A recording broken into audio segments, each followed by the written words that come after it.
Disney's ESPN and ABC have gone dark for DirectTV subscribers amidst an ongoing carriage dispute. The U.S. Open is currently happening live, and USC is playing at LSU, really in Las Vegas, in prime time. The statement from Disney is as follows.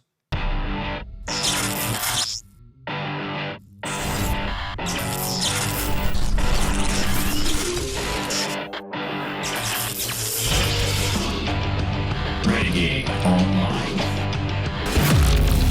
This story right here, this courtesy of Dade Hayes at Deadline Magazine. And this is regarding the carriage deal that is being discussed, currently negotiated between the Walt Disney Company and DirectTV. And a lot of people think, satellite TV, that's so passé. Yeah, but there's still 11 million people that use it. That's a lot of customers. And one of the reasons that a lot of people hung on to DirectTV as long as they did, you got to remember there's a lot of folks out there that live in suburban to especially more rural areas where high-speed internet and access to cable service and whatnot tends to be more limited. And it's much easier and in a lot of cases cheaper for these people out there that live in rural America to put up a dish and just get their TV that way, and have it all fed down through satellite. So this story is going to have tremendous impact on these people. And just like we talked about before, if you remember about this time last year, I mentioned this Wednesday, it's not an accident that a lot of these contracts, especially with companies like Disney, will come up right around football season, right in the beginning, because it puts Disney in a very powerful negotiating position, because it puts the pressure on everybody to get a deal done quickly, and theoretically it would give Disney somewhat of advantage. But last year, when they had the carriage deal coming up for expiration with Spectrum/Charter, right? We all remember what happened. Disney was asking for a pretty hefty price increase. Reportedly, they were receiving up to that point around $10 a month. So basically, if you had a $100 a month cable package and you didn't have a whole lot of fancy stuff on there, I mean, basic cable nowadays, about $100. You take off your taxes and fees, the actual fee or the actual subscription that Spectrum might have been collecting might have been $80, $90. 10 of those dollars was going straight to Disney. And the vast majority of that was being attributed to the family of ESPN and live sports channels and their adjuncts like the SEC network and things like that. Bear in mind that now the Southeastern Conference, the SEC, is by far and away the biggest in terms of television contracts, because Oklahoma and Texas just joined the SEC this year. They were playing their first games as SEC teams this week. So there's really the SEC and the Big Ten, and then there's everybody else put together times 5 probably wouldn't equal what the SEC does in terms of television revenue, advertising revenue. But there's a lot of folks, like we've talked about before, that don't want to pay an extra $10 to $12 to $13 a month, whatever Disney is asking for nowadays, to get a sports package, because only 30% of cable subscribers, according to research, actually watch ESPN and sports channels. But the problem is everybody that has cable is paying for it. And that's what Disney is incredibly dependent upon. And as we've covered many times, apart from Disney being a theme park company, they are secondarily a live sports entertainment company, television, okay? Movies, even big Marvel ones, are way down the list. Even in their best year in 2019, the revenues that they received from the biggest year in box office that Disney ever had didn't hold a candle to what ESPN was doing, okay? So Disney's very dependent on this. And tonight at midnight, the carriage deal, without any extension or any agreement to continue this, will expire between Disney and DirectTV, and effectively ESPN and all the Disney channels will go dark. So theoretically, DirectTV could be in line to lose a significant chunk of its subscribers if a deal isn't worked out. This happened last year with Spectrum. But one of the things that we know is that, of course, Disney is, again, trying to get more money DirectTV, like so many others, are trying to get Disney to split the bundles up. DirectTV wants to be able to offer a bundle from Disney that does not include ESPN because the majority of their subscribers don't watch it. Of course, Disney wants to resist this because if they start coughing up ESPN as a part of a basic package, they're going to lose billions and billions and billions of dollars. And remember, the Walt Disney Company just signed a brand new deal with the NBA, the National Basketball Association, just last month, an 11-year deal, $2.6 billion per year for the next 10 to 11 years. Okay? They can't afford to have a major loss in revenue from linear broadcast, from cable subscribers. Even with cable subscribers cutting the cord, the damage that would be done if Disney were to start offering a Disney package with Disney channels, like, for example, FX, the Disney Channel, whatever else, Freeform, all the other junk that really nobody watches. And they offered that for like $3 a month as opposed to $12 or $13 a month. Disney would be in some deep, deep doo-doo. Let's see. WW Pro, welcome aboard. Happy to be here, and well, it's deja vu all over again. Maybe we'll get some more Disney Plus subscription padding from this. Yeah, and I think, like we've talked about before, and for the new folks out there, thank you to all of our wonderful new viewers, and for those that have not heard me had this discussion in the past, there's 3 words that are so important during these talks, and they are favored nation status, okay? That means that once Disney agreed last year to basically give Spectrum almost everything that they were looking for, it's going to cascade. It's going to snowball downhill.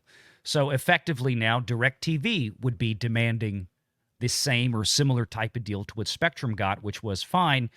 We can talk about giving you a couple of more dollars if you give all of our subscribers, 14 million of them in the case of Spectrum, if you give them free access as part of their cable subscription to Disney Plus. That's fair, right? If you subscribe to HBO on a cable service, you get HBO Max. They don't make you go sign up for a separate Max subscription so you can go stream virtually all of the same content. No, it's all included. So this is what the cable companies are trying to bring Disney in line with. But DirectTV obviously they're trying to make another push at breaking up the packages to not have ESPN in there. So let me read from this article here from Deadline. Disney and DirectTV remained at the bargaining table. Customary warnings to viewers about a potential blackout delivered via on-screen crawls on DirectTV this past weekend. Social media messages and so on has not yet begun. They could be activated as soon as Friday night. And this article was from, I believe it was Friday when this came out. So that's been going on, I believe, by now. Disney-owned ESPN is also going to be presenting Week 1 of the college football season Saturday amid robust ratings for the sport. And game day and live telecast would be a direct route to millions of viewers unaware of the situation.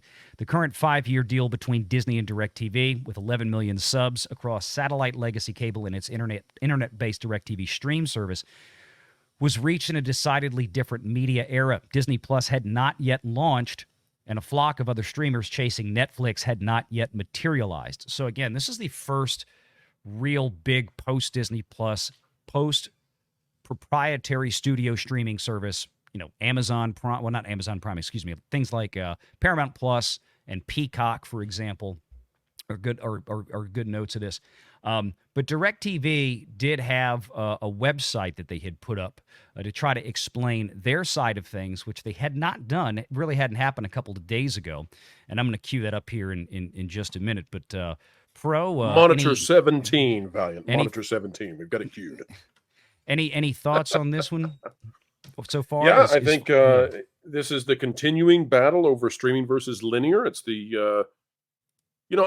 I think that we were told by the entertainment industry that linear was going to be dead by now. Linear continues to live. It continues to thrive and survive using live entertainment and sports, which, by the way, is part of that live entertainment.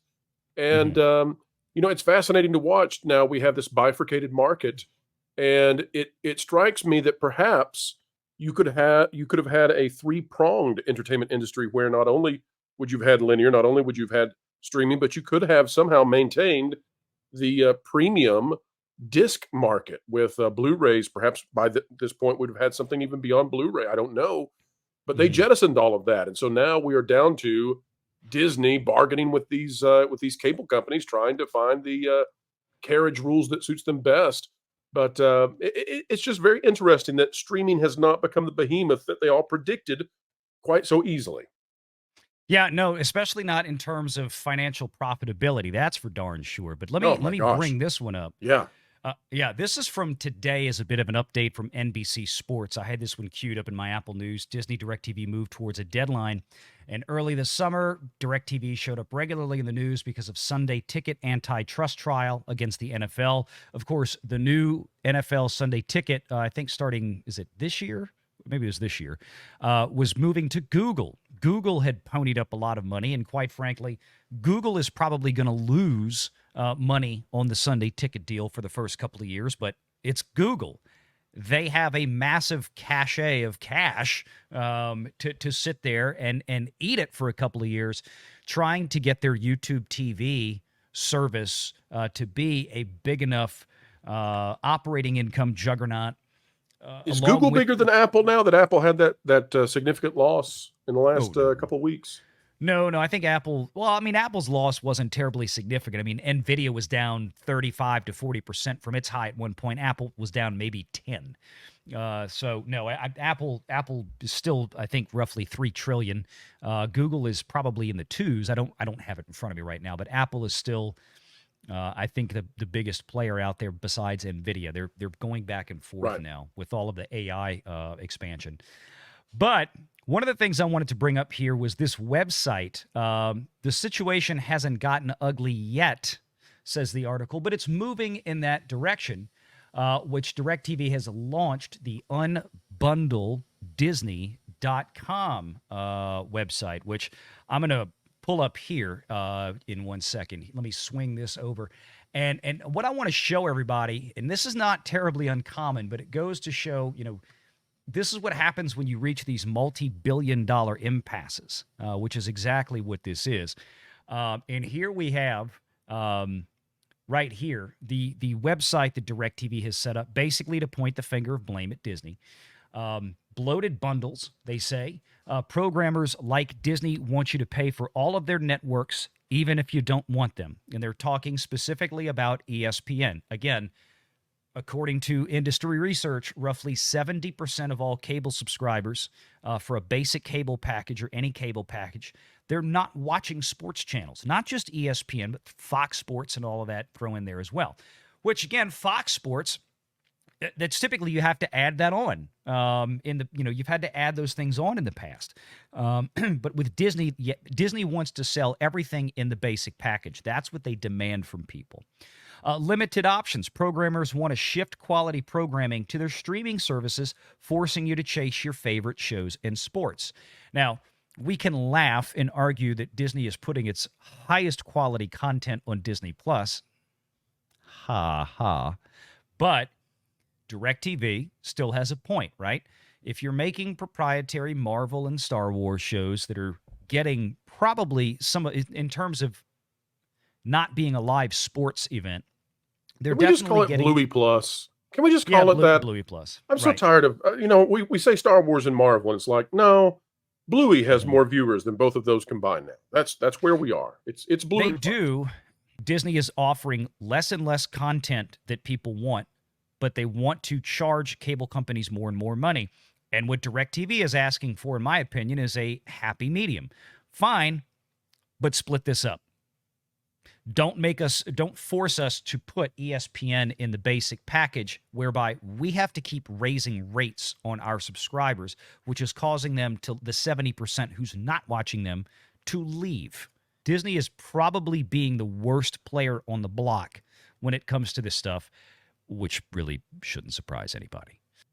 Yeah, and to conclude, what they say here is airing the same programming across multiple Disney-owned channels at the same time, like Monday Night Football, right? It's a little bit of a cheat because, hey, you've got ABC over here, and then you're putting it on ESPN, but ABC is an over-the-air broadcast channel. Why are you charging people to watch Monday Night Football via ESPN? You're making, 100% of the customers pay for it, 30% of the customers watch it, but then sometimes you're putting it on ABC. Come on, threatening to remove its content from DirectTV platforms, depriving you of election coverage, sports, the Emmys, and a range of entertainment and news coverage. So, and they go into more detail, but you can see this is very similar song and dance from what we've seen before from other carriers, including Spectrum last year. When all that went down, the story really doesn't change, and it's for good reason. It's because it's the same cat and mouse game each and every year. And I always seem to, going back all the years I've kind of followed this, and it does happen with everybody.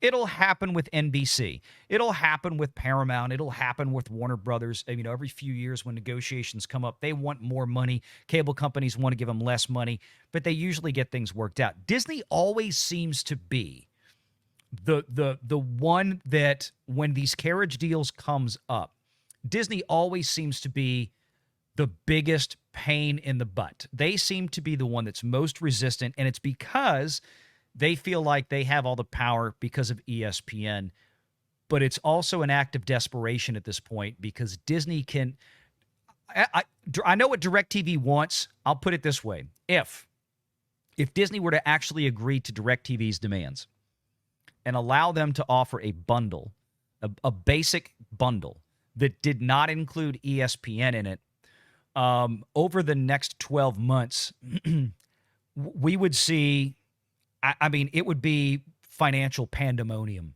We'll see. If I had to guess right now, I would think that before midnight tonight, because they will run this up to the wire. Yeah. We will hopefully have, maybe even while we're broadcasting, we will probably have some type of update, or, they'll reach a point where they will extend talks for another, I don't know if they'll go a whole other week. I think with Disney, like right now, Disney has in their mind the high hand because of Monday Night Football. And again, it's a cat and mouse game, or really a cat and a cat in some cases, because on one side of the aisle, you're going to have, 3 to 5 million subscribers on DirectTV that may not be able to watch the first Monday Night Football game or two. Next, not tomorrow night, but a week from now. While at the same time, that means Disney's ad revenue for those games is going to get hit hard as well, because they're going to have to basically cough up refunds back to advertisers because the viewership will almost certainly fall below thresholds that they promise, because they say, hey, we promise you 10 million views on this game or for this advertisement. If it comes in and it's 8, they're going to be cutting a check back to them. They don't want to do that. But This is one of these things where Disney feels like it's probably, this will do more damage to DirectTV than it will to us. It's going to hurt you more than it hurts me, kind of thing. Mm-hmm. So they get into these negotiations where they feel like they're basically playing chicken. Who's going to flinch first? And again, you would think at least right now, Disney would almost certainly have to afford DirectTV the same deal that they gave Spectrum a year ago, which is every DirectTV customer now, all 11 million of them, will have to be able to have access to the advertising tier, the $9 a month tier of Disney Plus, for no extra charge as part of their monthly DirectTV fee. So that means there's going to be another big turnover shift in Disney Plus subscriptions, just like the Spectrum one was. We don't even know how many Spectrum subscribers already had Disney Plus and then canceled it and re-signed up under Spectrum. We still don't know how that turned out. So it's going to be probably another year from now before we see, because there's more contracts. Comcast, they're going to come up eventually. As far as their renewal with Disney. And of course, they're in the middle of the whole Hulu thing right now. So it's going to be an interesting, wild ride. And this is one of the reasons, folks, that watch and talk about the fluctuations in the Disney stock price. This has been a major impacting factor in the last couple of years, is the decline of linear TV, and watching, year over year, quarter over quarter, those revenue dollars into ESPN and linear at Disney have they're really going down. It looks like in some cases they've stagnated, or they might have increased a couple of percent. but that's largely due to inflationary pressures increasing the cost of advertising. If you probably looked at, well, we know factually the actual number of people that are paying those fees to Disney through their cable provider every month have gone down. I mean, we had 100 million people in this country that had pay TV, cable subscriptions just 6-7 years ago. That number is now approaching 60 million. So yeah, it's and Disney has been impacted arguably more than anyone else. Disney-DirecTV and moved towards a deadline for a new deal. That deadline was tonight. And we told you that if they didn't reach a deal by midnight tonight, then all of Disney, including, most importantly, the ESPN family of networks, were going to go dark on the 11 million DirecTV subscribers. Right now on ESPN, I've got it on over here, is the big nationally televised LSU-USC game, the Las Vegas Bowl kickoff, or with the Modelo Las Vegas Kickoff Classic, major national televised game. Probably this game is being watched by 10 million people, I would say right now, because these are two very large teams with huge fan following. This game has been shut off to DirecTV. And we know that now because there has been an update in this story. And the reason I bring that up is because I want to share that update with you. Shout out to Kiss My Grits for sending us, and I navigated away from the window I had open here. This is a story here now. This is from the Walt Disney Company, from Disney and ESPN, or Disney's ESPN and ABC have gone dark for DirecTV subscribers amidst an ongoing carriage dispute. The U.S. Open is currently happening live, and USC is playing at LSU, really in Las Vegas, in prime time. The statement from Disney is as follows. This comes from Dana Walden and Alan Bergman, the co-chairman of Disney Entertainment, and Jimmy Pitaro, who is the chairman of ESPN, the head of ESPN for Disney regarding DirecTV. DirecTV chose to deny millions of subscribers access to our content just as we head into the final week of the U.S. Open and gear up for college football. This is the same opening statement they made against Spectrum last year. This is how Disney plays dirty pool. And for the opening of the NFL season, while we're open to offering DirecTV flexibility and terms which we have extended to other distributors, we will not enter into an agreement that undervalues our portfolio of television channels and programs. We invest significantly to deliver the number one brands in entertainment, news, and sports because that's what our viewers expect and deserve. We urge DirecTV to do what's in the best interest of their customers and finalize a deal that would immediately restore our programming. So again, what Disney is saying with this statement, they think DirecTV is undervaluing their portfolio. No, what DirecTV wants is they want a package in their basic offering to customers that doesn't include sports, meaning that if you want ESPN, you have to opt to jump to another tier, the next tier, which would be the most fair thing to do, again, since 70% of the customers of DirecTV and elsewhere don't watch live sports. So they don't want but Disney cannot afford to take the ESPN channels out, because if they do, Disney would take, over the course of a year, probably at least $1 billion hit in revenue. If everybody snowballs into that, if the next person. So obviously what Disney has offered to them is the same deal they offered to Spectrum a year ago. Spectrum basically got everything they wanted, or really the deal that Spectrum demanded from Disney. So they were going to get the same Spectrum deal. DirecTV wanted to try to push the envelope, and I don't blame them at all, is to stick to their guns and say, look, no, we want a package from you. We're happy to pay your higher prices. We're not devaluing your product. It's just that 70% or so of our customers don't watch your sports packages. And the sports packages are what's costing $7 to $8 a month of the 10 that they're paying right now. We don't need that for everybody. Let us have a package that doesn't include sports. Disney said no. So they're shutting off sports for everybody. I think, look, it's good that people like DirecTV and all them, they're going to have to hold the line. And somebody like DirecTV might, they might just have to eat it. It's fine. Then we just won't have you. Piss off. Because it's going to hurt Disney too. But like we said earlier, Disney is counting on the fact, or they think that this is going to injure DirectTV more than Disney. They might be right, they might be wrong, but we'll have to wait and see. So if you have DirectTV right now, Disney just shut it off, and they go, "Oh, DirectTV." It's like saying, "Look, we had a gun to DirectTV's head. We were asking them for their wallet. They could have just given us their wallet. They told us no, so we're real sorry that you don't have your TV anymore. You don't have your live sports anymore." It's like, yeah, it's a little more to it than that, isn't it, Disney? Make sure you're subscribed to Valiant Renegade and join us every Sunday at 6 p.m. Eastern for the live show.